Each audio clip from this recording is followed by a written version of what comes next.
Hi, this is Pastor John.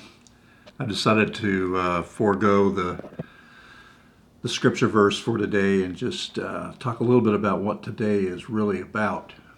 It's um,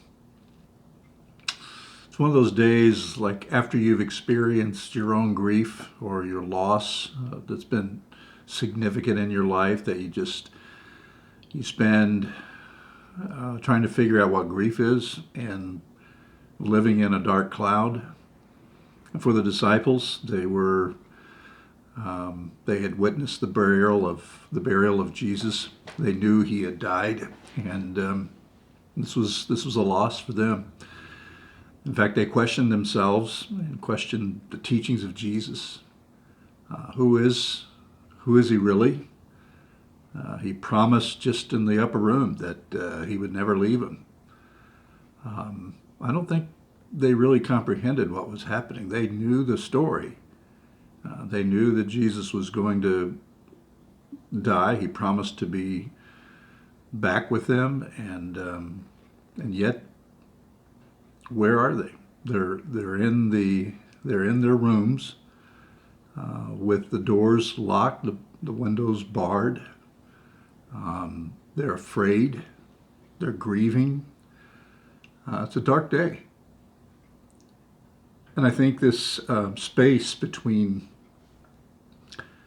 what we do know about life, that we're not all going to live forever, and when the reality sinks in that we have lost someone very special, to the point where we understand where they are and that we are not comfortable still without them, but we know that they're in the hands of God and that sort of thing. This is a difficult period, especially on the onset. This has been just 24 hours, 24 to 36 hours since the death of Jesus, and so everything's very real, very very new, and they're in a stage of darkness.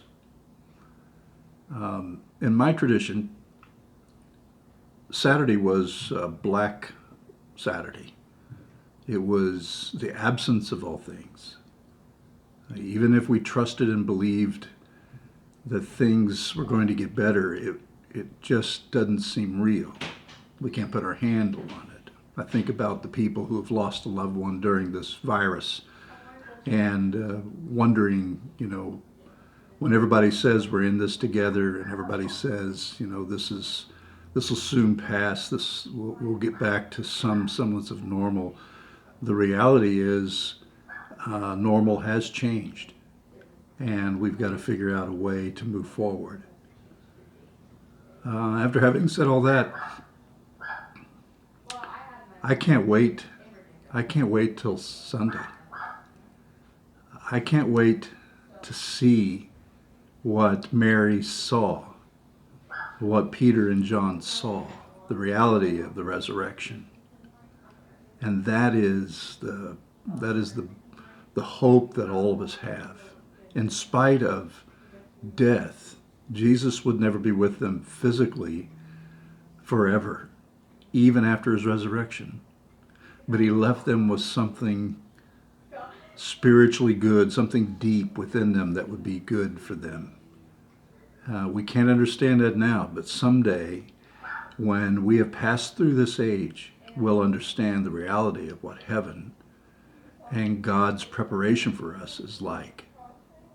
One of the last things Jesus said to the disciples is, I'm going to go now and I'm going to prepare a place that would be for you, a special place, a place that is unique for you.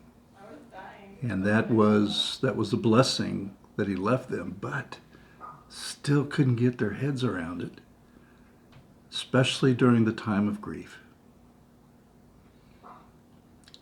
Join us for Easter celebration tomorrow, and watch the entire thing, because you'll have an opportunity to have communion.